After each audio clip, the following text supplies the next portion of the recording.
Mokonzi ya Russie atie manzaka na mobeko ya kopesa bomona mboka ya ekolo na ye na bopete na bapaya bayebaningi kokota na mampinga. Mokano mwango mozwa misima na mbela abwakaki na bana ba ekolo baye komikotisa mingi na mampinga kasi bayike bazali kokima Russie.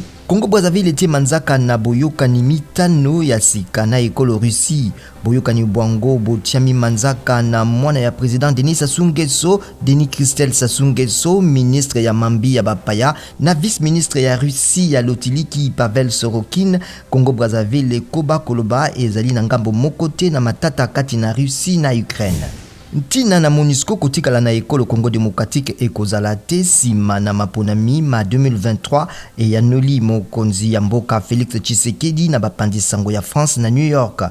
Mokonzi ya ekolo Congo Démocratique apesi te mokolo to manaka ya bolongwi ya misalamu ya ONU na ekolo Congo Démocratique.